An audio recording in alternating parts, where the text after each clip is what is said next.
नमस्कार दोस्तों, मेरा नाम है अपूर शर्मा और आप देख रहे हैं स्टडी आईक्यू जुडिशरी। दोस्तों, आज के इस इंपॉर्टेंट सेशन में हम बात करने वाले हैं केंद्र सरकार ने जो पेंडेंसी ऑफ केसेस है इसको कम करने के लिए एक नया प्लान बनाया है। और इस नए प्लान में आपको देखने को मिलेगा कि जो 700 से ज्यादा कोर्ट्स हैं उनको पूरी तरीके से एस्टेब्लिश किया जाएगा और ये कोर्ट्स जो है शाम को 5 बजे से लेकर रात को 9 बजे तक काम करेंगी। और इसको सबसे पहले उन अपराधों में यूज किया जाने वाला है जो कि आपके छोटे अपराध हैं, मतलब जहां पर 3 साल तक की पनिशमेंट दी गई है वही अपराध इसमें जो है पूरी तरीके से चुने जाएंगे। ऐसा केंद्र सरकार ने फैसला इस वजह से लिया है क्योंकि आपको देखने को मिलेगा कि भारत में हमारे यहां पर जितने भी ऑल ओवर इंडिया कोर्ट्स को एस्टेब्लिश किया गया है उन कोर्ट्स पे वो ओवरबर्डन कोर्ट्स हमारे हमेशा काम करते हैं, क्योंकि हमारे यहां पर एक एक जज के पास आपको देखने को मिलेगा कि पेंडेंसी ऑफ केसेस चाहे हाई कोर्ट के लेवल पे हो, सुप्रीम कोर्ट के लेवल पे हो या फिर आपके डिस्ट्रिक्ट कोर्ट के लेवल पे हो या फिर उनसे नीचे वाले जजेस के लेवल पे हो, सभी जगह बहुत ज्यादा पेंडेंसी देखने को मिलती है। इसी वजह से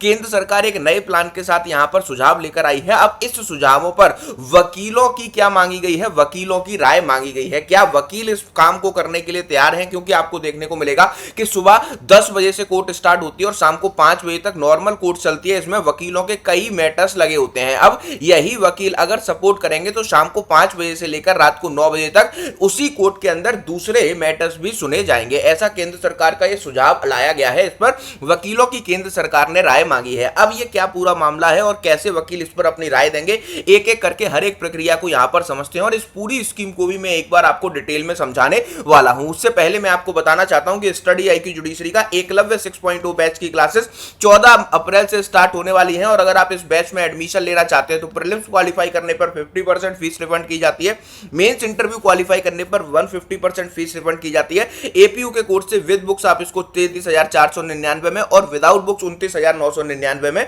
ले सकते हैं। इसके रिस्पेक्ट में आपको कोई भी डाउट हो तो वीडियो के डिस्क्रिप्शन में हमारे कोर्स का लिंक दिया गया है, वहां पर जाकर आप कोई भी जानकारी ले सकते हैं। और स्टडी आईक्यू द्वारा जो किताबें लॉन्च की गई हैं 14 जुडिशियल सर्विसेज की किताबें, अगर आप इनको लेना चाहते हैं तो एपीयू के कोर्स से ये किताबें 8,000 रुपए की हैं लेकिन आपको 4500 में दी जा रही हैं। उसका लिंक भी आपको वीडियो के डिस्क्रिप्शन में मिल जाएगा। अभी तक आप मुझसे कनेक्ट नहीं हुए हैं तो अपूर शर्मा ऑफिशियल ये मेरा टेलीग्राम ग्रुप है, वीडियो के डिस्क्रिप्शन में जाकर मुझसे डायरेक्टली कनेक्ट करके कोई भी जानकारी ले सकते हैं। चलिए सबसे पहले हम बात कर लेते हैं जो सरकार की पॉलिसी है वो पॉलिसी है क्या। देखिए इंडिया में अगर हम बात करें कोर्ट्स की तो इंडिया के जितने भी कोर्ट्स हैं, चाहे आपके लोअर कोर्ट्स की अगर हम बात कर लें जो आपके सिविल जज जूनियर डिवीजन के होते हैं या फिर हम बात कर लें आपके जुडिशियल मजिस्ट्रेट फर्स्ट क्लास और सेकंड क्लास के कोर्ट्स की जो कि आपके क्रिमिनल कोर्ट्स के लोअर कोर्ट होते हैं, इससे ऊपर आपको देखने को मिलेगा क्रिमिनल साइड में सीजीएम कोर्ट होता है और यहां पर अगर हम सिविल जज सीनियर डिवीजन होता है, फिर उसके ऊपर आपके एडीजे कोर्ट्स आते हैं और इधर भी आपके एडीजे कोर्ट्स आते हैं। इसके बाद हमें देखने को मिलता है कि आपका सेशन जज यहां पर बैठे होते हैं, कोर्ट ऑफ सेशन होता है और यहां पर भी आपके कोर्ट ऑफ सेशन में सेशन जज बैठे होते हैं। फिर इसकी हायरार्की को अगर हम समझें तो यहां पर आपको देखने को मिलेगा कि हमारे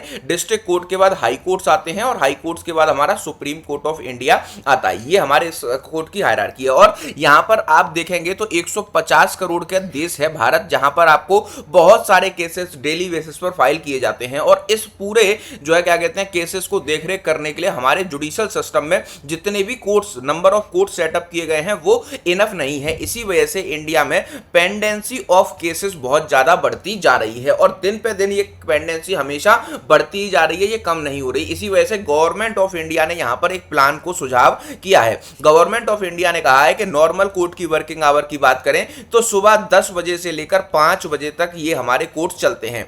अब हम एक एक्सपेरिमेंट करना चाहते हैं जहां पर लगभग 700 से ज्यादा जितने भी हमारे district courts all over India बनाए गए हैं, इन डिस्ट्रिक्ट कोर्ट्स में हम उन सारे मैटर्स को शाम को 5 बजे से लेकर के 9 बजे तक चलाना चाहते हैं और ये अदालतें जो चलेंगी वो सिर्फ और सिर्फ उन मैटर्स को सुनेंगी जो कि आपके 3 साल तक के छोटे मोटे मुकदमे होंगे, जिससे कि पेंडेंसी ऑफ केसेस को कम किया जा सके। सरकार ने जब ये प्रस्ताव लाया तो इसमें कहा कि 5 से सुबह 10 बजे से 5 बजे तक जो कोर्ट चलती है उसमें जो आपके मजिस्ट्रेट होते हैं, सिविल जज होते हैं वही बैठेंगे, लेकिन जो स्पेशल कोर्ट उसी कोर्ट में रात को 5 बजे से लेकर 9 बजे तक चलाई जाएगी। इसके लिए जो आपके रिटायर जजेस होंगे वो यहां पर जो है इसमें पार्टिसिपेट करेंगे और पार्टिसिपेट करने के बाद हम जो है पेंडेंसी ऑफ केसेस को कम कर सकते हैं। ये सरकार का प्रस्ताव रखा गया है। इसके बाद आपको देखने को मिलेगा कि कोई भी नए कोर्ट सेटअप नहीं होंगे, उन्हीं कोर्ट्स के टाइम पीरियड को बढ़ा दिया जाएगा जहां पर रिटायर जजेस बैठकर जो है आपके एडवोकेट्स की मदद से छोटे मोटे केसेस को सुनेंगे। और केंद्र सरकार ने यह भी कहा कि अगर 3 साल तक के मैटर्स पर हमने जो है क्या किया, जो पेंडेंसी है उसको कम कर पाए, तो ऐसे केसेस में हम पहले इसको फिर 6 साल तक के केसेस पर कर देंगे और अदर केसेस पर भी इस प्रिंसिपल को लागू कर दिया जाएगा। लेकिन सबसे बड़ी समस्या इसमें यह आ रही है कि जब हम बात करते हैं कोर्ट ऑफिसर्स की, तो कोर्ट ऑफिसर्स को तो 2 शिफ्ट में काम कराया जा सकता है, 10 से 5 और 5 से 9। दूसरी शिफ्ट हमारी यहां पर चल सकती है। ऐसे ही जो जुडिशियल मजिस्ट्रेट्स होते हैं वहां पर बैठते हैं, उनके तो अलग अलग पैरामीटर आपने बना दिए। लेकिन सबसे बड़ी समस्या है कि एक वकील जो कि 10 बजे कोर्ट में आता है, क्या वो रात को 9 बजे तक कोर्ट में बैठकर काम करने के लिए रेडी है या फिर नहीं? क्योंकि 5 बजे से लेकर 9 बजे तक जो कोर्ट चलेगी उसमें विदाउट एडवोकेट्स के काम नहीं हो सकता। इसी वजह से अब अधिवक्ताओं से, एडवोकेट से यहां पर सुझाव मांगा गया है।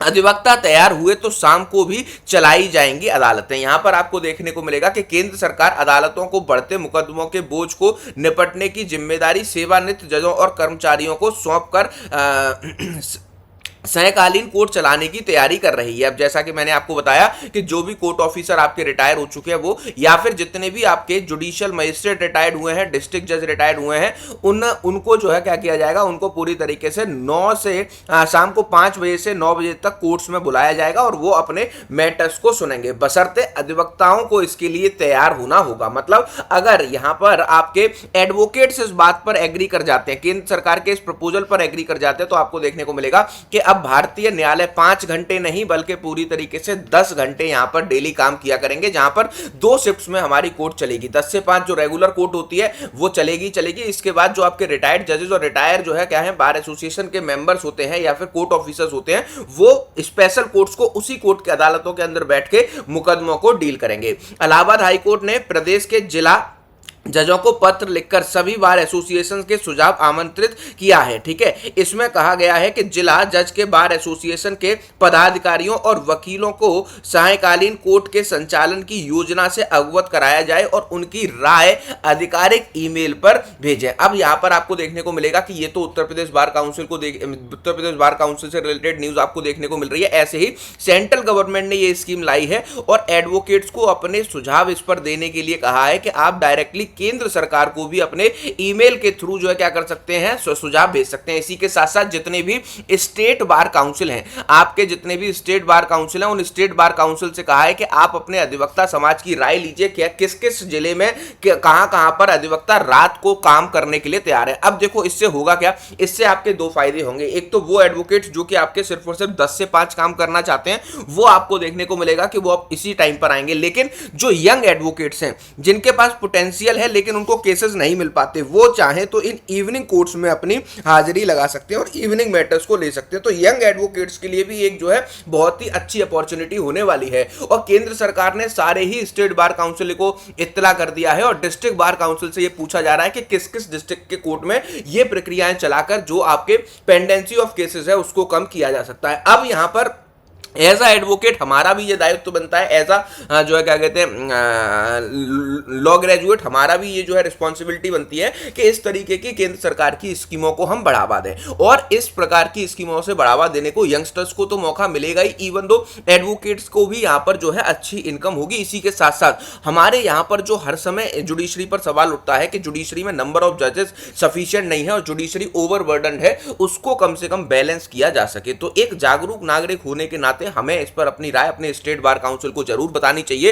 और अधिवक्ताओं से मेरी जहां पर जो गुजारिश है वो ये है कि आप अपने स्टेट बार काउंसिल को इस बात के लिए प्रोत्साहित करें कि वो इवनिंग कोर्स को चलवाने की कोशिश करें। ठीक है, सहकालीन अदालतों का संचालन से पहले मौजूदा न्याय कक्ष में किया जाना है। मतलब जो आपके प्रेजेंट अभी आपके कोर्ट्स बने हुए हैं उन्हीं के अंदर अदालतें बनाई जाएंगी, नए कोर्ट्स इंडिया में नहीं इस्टेब्लिश होंगे। इसके अनुसार अदालत शाम 5 बजे से रात 8 बजे तक काम करेगी। इसमें वर्षों से लंबित समुचित ट्रायल और चेक अनादर से जुड़े मुकदमों की सुनवाई की जाएगी। मतलब आपको मैंने स्टार्टिंग में बताया था कि वैसे जो मतलब ऑफेंसेस जिनमें 3 साल तक की सजा है या फिर चेक डिसऑनर के केसेस को सुना जाएगा। माना जा रहा है कि अगर सहकालीन कोर्ट चलाने की योजना परवान चढ़ी तो मुकदमों के बढ़ते बोझ को काफी हद तक जो है क्या किया जाएगा, कम किया जा सकेगा। तो ये आपकी न्यूज देखने को मिल रही है, ये यूपी से आ रही है। ऐसे ही आपके हर एक स्टेट बार काउंसिल से यहाँ पर जो है सेंट्रल गवर्नमेंट ने पूछा है कि किस किस स्टेट बार काउंसिल और डिस्ट्रिक्ट बार एसोसिएशन के एडवोकेट इवनिंग कोर्ट्स में काम करने के लिए रेडी हैं। अब मैं यहां पर आपसे पूछना चाहता हूं कि इस पर आप सभी के क्या विचार हैं। क्या आप ये चाहते हैं कि जो है 5 बजे से लेकर 8 बजे तक डेली कोर्ट चले और आप इस पार्ट का हिस्सा बन पाए जहां पर हम ओवरबर्डन जुडिशरी के काम को हल्का कर सकें, या फिर आप ये चाहते हैं कि नए जजों की भर्ती हो और नए जजों की भर्ती प्रक्रिया को कंप्लीट करने के बाद ही आपके पेंडेंसी ऑफ केसेस को नेचुरल आवर्स में 10 बजे से लेकर जो 5 बजे तक कोर्ट चलती है उसमें ही निपटारा किया जाए। लेकिन कहीं ना कहीं अगर 5 बजे से लेकर 8 बजे तक जो कोर्ट चलती है इसमें यंग एडवोकेट्स के जो है बहुत ज्यादा चांसेस होते हैं कि उनको भी ग्रो करने का मौका मिलेगा। इस पर आपकी जो भी राय है, आपके जो भी विचार है, आप इस बारे में जो भी सोचते हैं वीडियो के कमेंट्स में अपनी राय को जरूर बताइएगा। और आप अगर चैनल पर पहली बार आए हैं तो चैनल को सब्सक्राइब कर लीजिए। दूसरी इंपॉर्टेंट बात, मैंने आपको स्टार्टिंग में बताया था 14 अप्रैल से स्टार्ट होने जा रहा है एकलव्य 6.0 एडवांस बैच। अगर आप एपीयू के कोर्स से विद बुक्स इस बैच में एडमिशन लेना चाहते हैं 33,499 में जाके ले सकते हैं। अगले 48 महीने तक मेरी आपको इसमें जो है आपको देखने को मिलेगा कि मेरी मेंटरशिप आपको मिलेगी अगर आप इस जो है बैच को एडमिशन लेते हैं एपीयू के कोर्स से। तो और अगर आपको इसके रिस्पेक्ट में कोई भी डाउट हो तो आप इस नंबर पर कॉल कर सकते हैं। वीडियो के डिस्क्रिप्शन में आपको लिंक दिया गया है कोर्स का, वहां पर जाकर कोर्स के बारे में सारी डिटेल्स ले सकते हैं। अगर आप स्टडी आईक्यू की इन 14 किताबों के जो लॉन्च किया गया है मेंस के प्रोस्पेक्टिव से इनको ऑर्डर करना चाहते हैं तो एपीयू के कोर्स से 4500 में दी जा रही है। 8000 का सेट इस कोड को लगाने से आपको सिर्फ 4500 में मिल जाएगा। आप इसको भी एक्सेस कर सकते हैं। इसके रिस्पेक्ट में आपको कोई भी डाउट या फिर क्वेरी है तो आप मुझे अपूर्व शर्मा ऑफिशियल इस टेलीग्राम पर क्या कर सकते हैं, पूरी तरीके से कनेक्ट कर सकते हैं और कनेक्ट करके मुझसे कोई भी जानकारी ली जा सकती है या फिर मुझसे कुछ भी पूछा जा सकता है। अगर ये वीडियो आपको पसंद आया हो तो आप जो है इसको लाइक और शेयर करिएगा अपने एडवोकेट फ्रेंड्स के साथ, जिससे कि वो भी अपने राय को कमेंट्स में बता सकें। मिलते हैं नेक्स्ट वीडियो में। Thank you for watching.